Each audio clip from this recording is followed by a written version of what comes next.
구약 성경의 예언서의 말씀은 대체적으로 시적으로 표현이 되어져 있습니다. 그런데 그 가운데서도 예레미야의 가슴을 통해서 전해진 하나님의 말씀은 더더욱 시적입니다. 이를테면은 문학적으로 표현한다. 그러면은 이 예레미야는 감성 시인이다. 그런 의미입니다. 그런 면모를 아주 고스란히 드러내는 예레미야의 전한 말씀 몇 구절들이 있습니다. 대표적으로 몇 말씀 소개하면 예레미야 14장 2절입니다. 유다가 슬퍼하며 성문의 무리가 피곤하여 땅 위에서 애통하니 예루살렘의 부르짖음이 위로 오르도다. 장차 예루살렘에 닥치게 될 파국을 노래하고 있는 것입니다. 요컨대 통곡이 솟는다, 그런 얘기입니다. 그것을 예루살렘의 부르짖음이 위로 오르도다 라고 표현을 했습니다. 동원된 그 언어들이 읽는 사람들, 그들을 이미 그 고통의 한복판 가운데로 유인하고 있지 않습니까? 그런데 이것은 맛보기일 뿐 예언 말씀으로 인해 예레미야가 겪었던 그 고통을 표현하는 부분, 그 대목은 읽는 이에 잠자던 감성을 흔들어 댑니다. 예레미야 23장 9절입니다. 내 마음이 상하며 내 모든 뼈가 떨리며 내가 취한 사람 같으며 포도주에 잡힌 사람 같으니 이는 여호와와 그 거룩한 말씀 때문이라. 느낌이 팍팍 옵니다. 이것보다도 더 센 탄식도 있습니다. 예레미야가 3장 4절입니다. 나의 살과 가죽을 쇠하게 하시며 나의 뼈들을 꺾으셨고, 읽는 것 그 자체로도 소름이 돋습니다. 마음이 상한다, 뼈가 떨린다, 살과 가죽이 쇠한다, 뼈들이 꺾인다. 이 모두가 예레미야가 바라본 현실의 우상노름과 폐역, 그리고 그로부터 비롯된 서민들의 생활구, 이런 것들에서 직감되는 미국의 참상에 대한 언어적 반응입니다. 그 실체는 물론 안타까움, 슬픔, 연민, 고통 등등입니다. 어쨌건 이 예레미야는 이런 고감도 공감력으로 백성과 하나님들 사이에서 중재를 했습니다. 그는 항시 하나님의 애간장 녹는 연민과 일체감을 느끼든지, 아니면 그 반대로 그로부터 비롯된 그 모든 예언 말씀을 듣는 청중들의 처지, 청중들 형편, 거기에 감정이입을 하여서 공명하든지 둘 중 하나였습니다. 하나님 마음으로는 분노, 안타까움, 연민, 슬픔. 그러나 백성들 입장에서 볼 때 그 백성들 무지함, 안타까움, 저 불쌍함. 그러니 이래도 울고 저래도 울고. 그래서 예레미야의 별명은 눈물의 선지자였었습니다. 그는 이래저래 마음이 심란했습니다. 이리 가도 심란, 저리 가도 심란. 여호와의 말씀이 이런 예레미야에게 내리기 시작한 것은 아몬의 아들 요시야, 그가 유다 왕이 된 지 13년 만의 일이었습니다. 그의 활동은 요시야의 아들 요야김에 이어서 남왕국 유다가 멸망할 때의 왕이었던 시드기야 왕, 그래서 그가 포로로 끌려가는 목격을 고스란히 목격을 하며 시드기야 통치 11년까지, 또 예루살렘 멸망 이후 또 다른 어떤 사람은 바벨론 포로로 끌려가고, 또 어떤 사람은 애굽으로 피난을 가는 그런 장면들을 피눈물 흘리며 고스란히 목격하며 예언을 했습니다. 히스기야 왕에게 이사야가 있었다라고 한다면 요시야 왕에게는 이런 예레미야가 있었습니다. 예레미야는 요시야의 종교개혁이 제도 혁신을 기치로 내건 그런 외적 개혁, 그 외적 개혁에만 머무르지 않도록 내적 쇄신의 가이드라인을 여호와의 이름으로 제시하고 정언했습니다. 예레미야 7장 3절 4절입니다. 너희 길과 행위를 바르게 하라. 그리하면 내가 너희로 이곳에 살게 하리라. 너희는 이것이 여호와의 성전이라 여호와의 성전이라 여호와의 성전이라 하는 거짓말을 믿지 말라. 요시야 왕이 겉으로 공을 들여서 사업했던 성전 정화, 또 절기와 제사의 정상화, 제도 개혁 등등 이런 것들만 가지고는 부족하다, 그런 뜻입니다. 마음의 회개가 먼저다라는 것, 그리하여서 생각의 길과 행실을 뜯어 고치는 이 내적 변화가 선행되어야 한다라는 것입니다. 그럴 때 비로소 절기와 제사뿐만 아니라 여러 제도 개혁이 온전한 결실을 보게 된다라는 역설입니다. 그렇다면 어떻게 해야 죄스러운 우리 인간, 이 인간이 내면에서부터 새로워질 수 있겠습니까? 이것은 추상적인 답변을 거부하는 물음입니다. 오직 구체적인 대안만이 실효성을 지닐 수 있습니다. 그러기에 예레미야의 예언 말씀은 뭉뚱그리게 전해지지 않습니다. 예레미야의 예언 말씀은 사회 모든 부류, 각계각층의 사람들, 처지들, 형편들 그 상황에 맞춤으로 겨냥하여 전해집니다.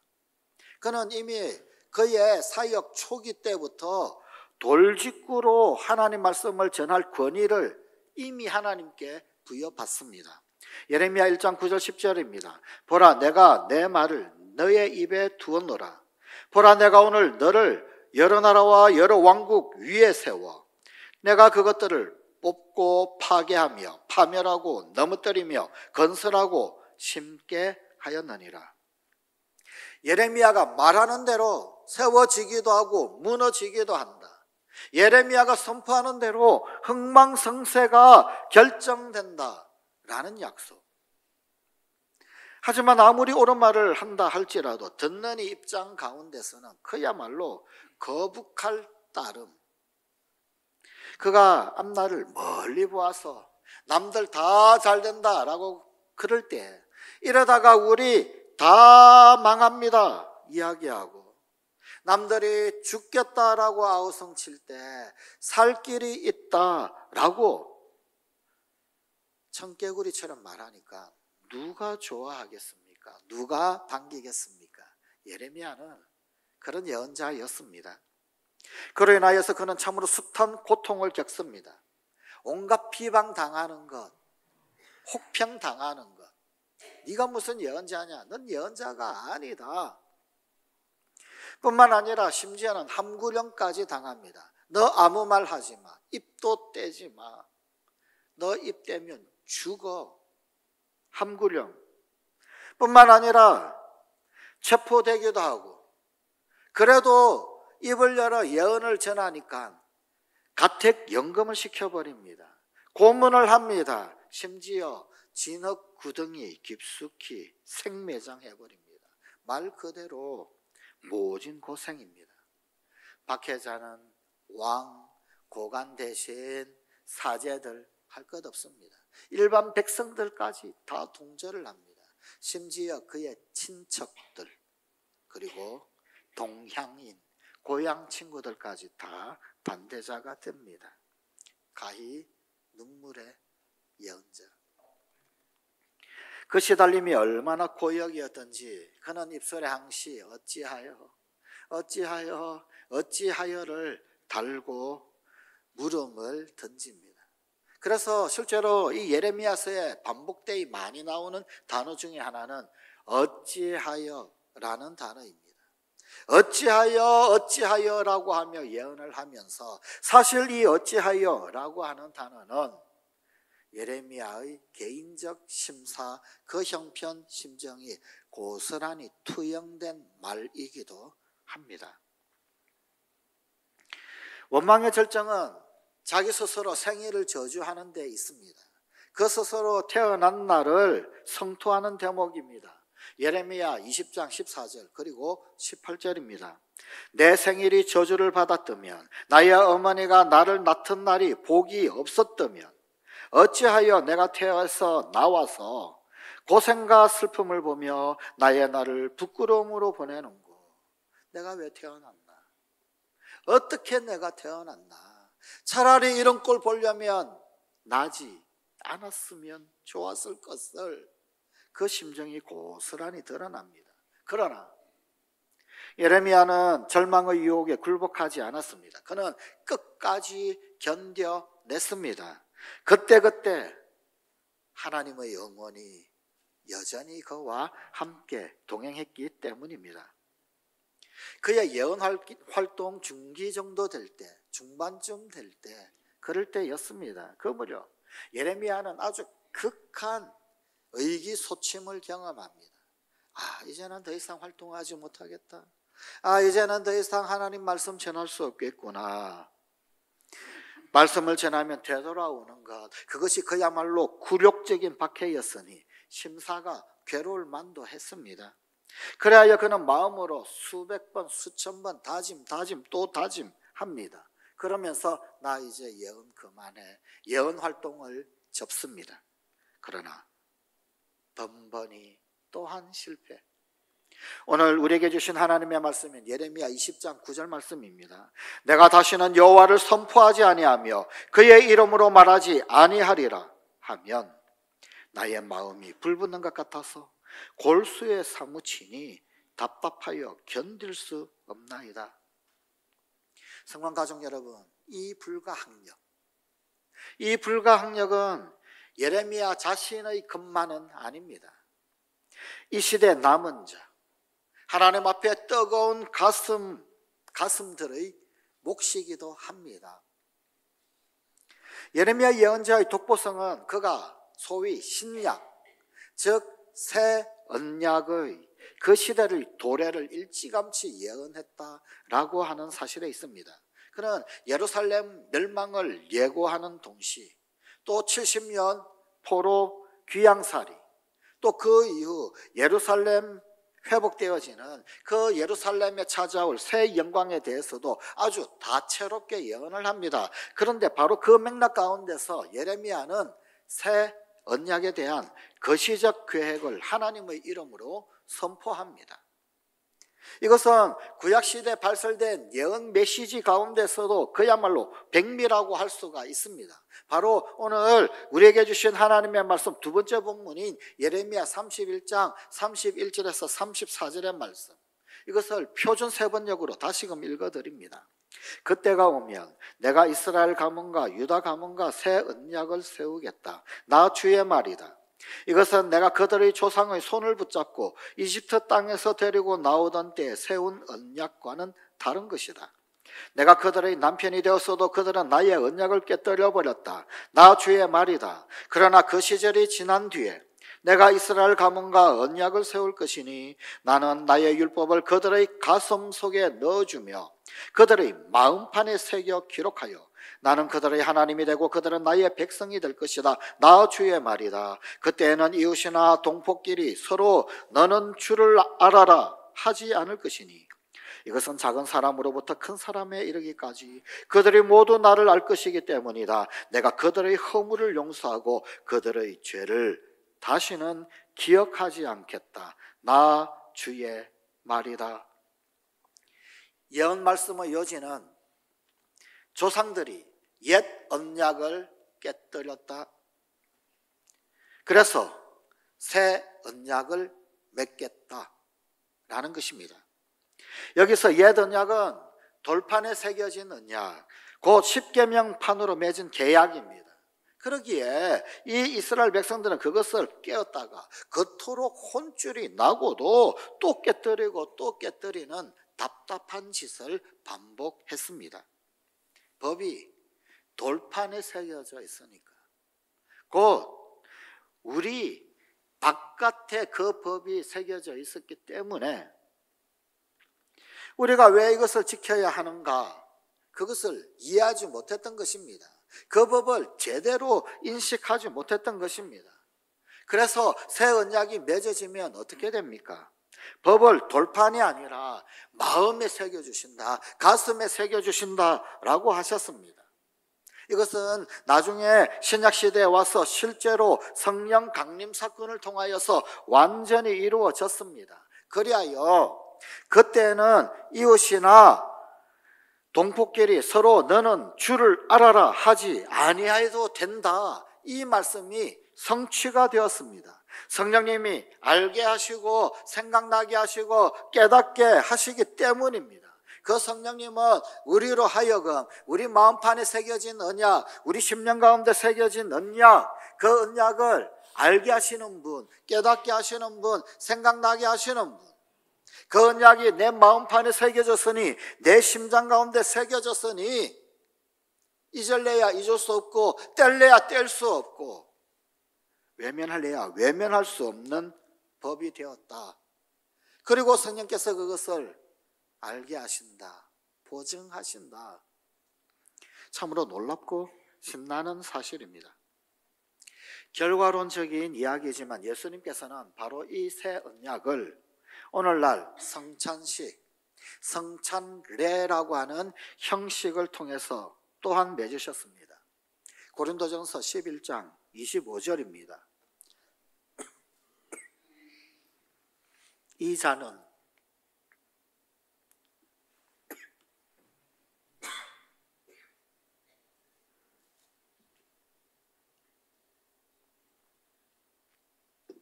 이 잔은 내 피로 세운 새 언약이니 이것을 행하여 마실 때마다 나를 기념하라.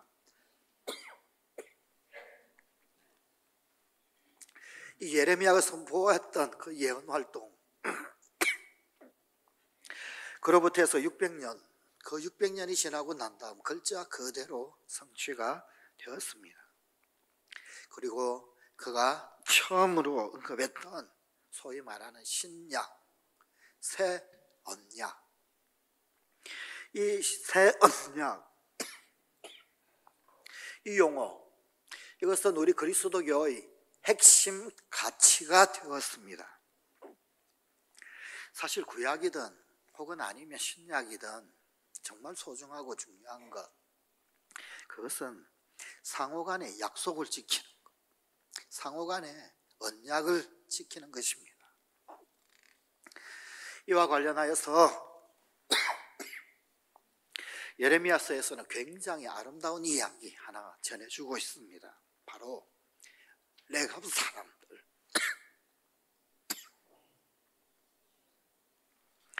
레갑 사람들과 관련되어진 에피소드 이야기입니다. 이야기의 전말은 이러합니다. 이 요시아의 아들 요야김, 그가 다스릴 그때 하나님께서 예레미야를 부르십니다. 그리고는 여호와의 성전에다가 레갑 사람들 초대하라. 초대하고 난 다음 그들에게 포도주를 대접하라 명하십니다. 이 예레미야가 분부 그대로 따릅니다. 그런데 그때 이 레갑 사람들, 그들이 정중히 사양을 합니다.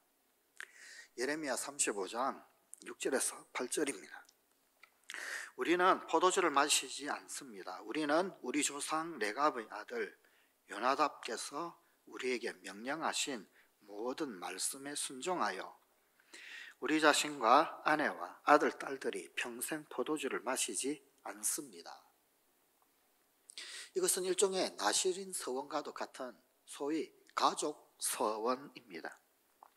놀라운 점은 그 후손들이 조상들이 다짐하고 조상들이 맺었던 이 언약, 이 약속, 이 뜻을 받듭니다. 그리고 단 한 사람도 예외 없이 철저히 실행을 했다라는 사실입니다. 하나님께서 굉장히 감동하셨어요. 크게 감동을 하셔서 이 레갑 사람들의 이야기를 당신의 그 예언 메시지를 전하는 데 탁월한 상징으로 삼으셨습니다. 그래서 이스라엘 백성들을 겨냥을 하면서 이런 예언 말씀을 내리십니다. 예레미야 35장 16절입니다. 레갑의 아들 요나답의 자손은 그의 선조가 그들에게 명령한 그 명령을 지켜 행하나 이 백성은 내게 순종하지 아니하도다. 반면에 레갑인들에게는 축복의 말씀이 내려집니다. 예레미야 35장 19절입니다. 레갑의 아들 요나답에게서 내 앞에 설 사람이 영원히 끊어지지 아니하리라. 여기서 내 앞에 설 사람, 이것은 하나님을 가까이 하고 하나님을 섬기고 그래서 하나님으로부터 내가 나오는 축복을 누리는 사람을 가리킵니다. 이런 사람들 끊어지지 아니하리라. 늘 하나님 앞에 나오며 하나님 곁에 두며 하나님께서 늘 품으시는 사람, 그래서 하나님께서 복을 부어주시는 그 사람들이 이 레갑인들에게서 끊어지지 아니하겠다. 하나님께서 얼마나 흡족하셨으면 이런 선언이 내려졌을까요? 성관가족 여러분, 하나님께서는 오늘날에도 예레미야처럼 뜨거운 가슴을 가진 이 시대의 남은 자들을 찾고 계십니다. 하나님의 이름으로 선포하면 저마다 죄를 머리에다가 뿌리고 가슴을 찢을 줄 그렇게 기대했지만 되돌아온 것은 육두문자에 착고에 심지어는 진흙구덩이 생매장입니다. 그래, 역류하는 피가 내가 다시는 이라고 저항가를 불러대었습니다. 그래, 이제는 하나님과 그분의 말씀을 생각나게 하지 않으리라. 하나님을 알리지 않으리라. 그래, 더 이상 그분의 이름으로 말하지 않으리라. 결코. 하지만 이런 예레미야의 반항 번번이 실패합니다. 뼛속에 가두어둔 그 주님의 말씀이 심장 속에서 불처럼 타오르니 불가항력입니다. 어쩔 수가 없습니다. 저 어둠골에 유폐하고 덮어두고 꾹꾹 눌러두었던 그 말씀, 그런데 그 말씀이 스스로 발화하여서 불타오릅니다. 자결합니다. 그래서 내 심장을 태워버립니다. 이래도 죽고 저래도 죽고. 그래, 하나님 말씀을 전하면 청중에게 맞아 죽고 반대로 다시는 전하지 않으리라 꾹꾹 눌러 입 닫아버리면 말씀에 데워 죽고, 그렇다면 기왕 선포할 바에야 불같이 미친 듯이 신명나게 하나님을 알리는 뜨거운 가슴의 성관가족이 되십시다. 사랑하는 성관가족 여러분, 하나님께서는 지금도 천년의 전설이 된 레갑인의 미담을 우리에게 말씀하십니다. 들어는 보았는가? 레갑이라 불리는 사람의 그 아들이 하늘 사랑에 벅차서 온 가족들 다 불러놓고 평생 포도주를 마시지 말라 했대. 그러면 하늘 복을 받는다라고 했대. 그랬더니 아들의 아들, 아니 아들의 손자의 사돈의 팔촌까지 듣는 모든 족족 고지곳대로 따랐대. 그랬더니 하늘이 감동했대. 그래서 하늘의 언택으로 하나님 축복의 통로가 되었대. 그런 법이 어딨어? 나는 동의 못해. 그건 그때의 일, 그건 그 시대의 일, 그것은 옛적 그분 이야기. 오늘은 달라. 그리고 우리는 달라. 뭐가 문제야? 이건 단지 다들 마시는 음료수일 뿐인데 무의미한 것에 목숨 걸 일은 아니지. 거부의 명분은 수두룩합니다. 하지만 어쩌자고 저 맹꽁이들은 절대로 받들어 모신 것일까요? 세상 어느 천지에 저런 어리석음이 또 있을까요? 그런데 이제